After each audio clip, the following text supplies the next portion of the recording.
Okay, fourth graders, so today we are going to be still talking about our research projects. I know you guys just chose topics the other day, and a third of you are doing tornadoes, the other third is doing hurricanes, and the other third is doing tsunamis. So you guys are split up by topic, and then I'm also gonna split you up by database/search engine, but we'll get to that once I explain more what's going on. So today we're going to be locating resources, which means kind of finding all the articles, books, videos that we're going to use for our final products of our research project. And remember, our final products are our presentations, essays, videos, whatever you want, however you want to present your research. But first we have to find useful and credible sources. So useful sources, that's something that will have a lot of information. You can get a lot out of it. You're not confused by it, and it can have a lot of information for you to add to your final product. A credible source is a trustworthy source. So to find a trustworthy source, we have a few questions we need to ask ourselves while we're looking at these different sources, and we'll get to that in a minute. So once you locate these resources and you sift through them and you figure out which ones you would like to use or what would be helpful for other people on your topic, or even if you find a source on another topic that would help someone else. Once you find it, you're going to copy the link and you're going to paste it in our class Padlet. So we've used Padlet before, and it's linked in the Google Classroom. So once we get started, I'm going to need you guys to open that up, but I don't need you to do it yet. So once everyone posts in this Padlet, it's a digital space for us all to collaborate, and we can all use these resources instead of some people being stuck in one spot. Maybe someone will find something that you didn't find and you also think it's interesting. So this is a really great way for us to collaborate, and then we can save it forever and we can use it again if we need to.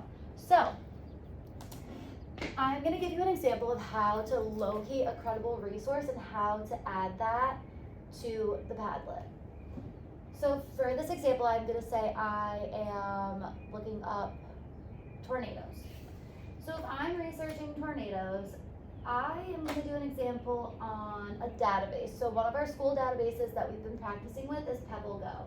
So to get to PebbleGo, I'm going to go to our school website, click Library Media Center, click this yellow box, which has all the databases. Once I click that, it brings me to a slide. And the two databases we're going to use for this project are PebbleGo. PebbleGo's right here. Galen Context is right here. So for this example, these are the two we're using for the project, but for this example, I'm using PebbleGo. So I'm going to click on PebbleGo. Oh, I'm already logged in. I'm going to click the home button. And for this, you can use books or articles. I suggest looking at both, but just for this example, I'm going to start with articles. You can click on one of these categories if you feel like browsing, but if you want to get to the specific research and find something quickly, I suggest putting it in the search bar. So I'm not going to type in a whole sentence. I'm not going to type in how do tornadoes form and where do they usually occur. I'm just going to type in tornadoes and see what pops up. All right, here we go. We have a bunch of different tabs with different headings. So what is a tornado? How do tornadoes form? Where do tornadoes form?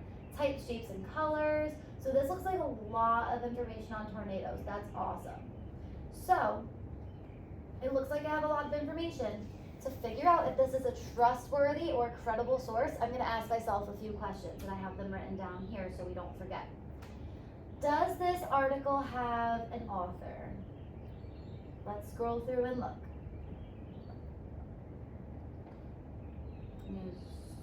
Scroll quick. Okay, so this article does not have an author, but it was copyrighted in 2025, so it's recent, and it's in a school trusted database. So I'm gonna say, even though there's no author, since it's in a school database and we know that's a credible source, That's okay. Our next question is it a familiar website? So kind of what I just touched on. Yes, PebbleGo is a familiar website. We use it in class, we use it in library, and we know that it is safe and reliable. The next one, are there captions or sources under the pictures? So there's a caption under this picture. It says a tornado touches down in a field. This one says a supercell thunderstorm can produce a tornado.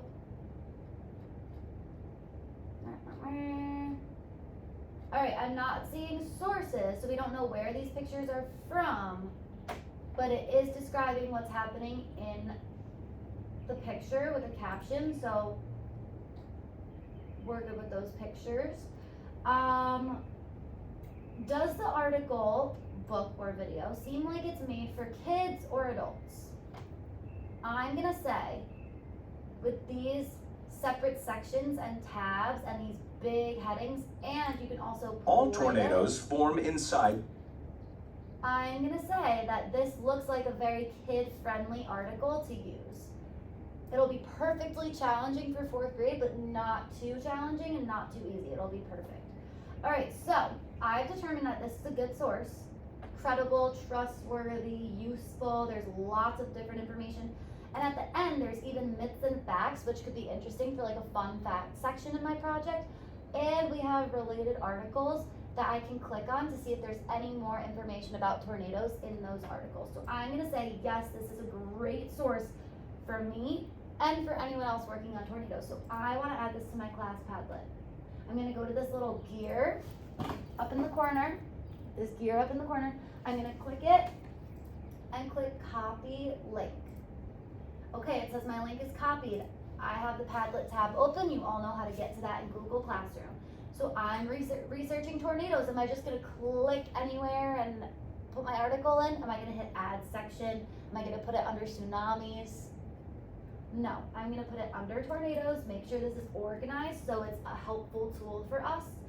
And the first tab is called What is a Tornado? So I am going to title my Padlet post, What is a Tornado? Then to link something in your Padlet, you click this little paper clip.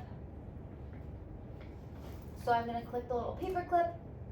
I'm gonna click paste or type link, and remember Control V is paste. I know we've been practicing a lot with that. All right, so now it's linked, but I have a white blank little spot here. So instead of leaving it white and having everything white, since I'm really comfortable with Padlet, if you are someone that's really comfortable with Padlet and you're okay doing this, add an AI image just so we have some differentiation here. If you know this is already challenging for you, totally fine if you leave it white. But if we have some images in there, it will definitely help differentiate this and make it easier to navigate. All right. You can also add a little description if you want, but I'm just gonna post my link. And it says my name, so I know my teacher will see that and I will get credit for my post. All right.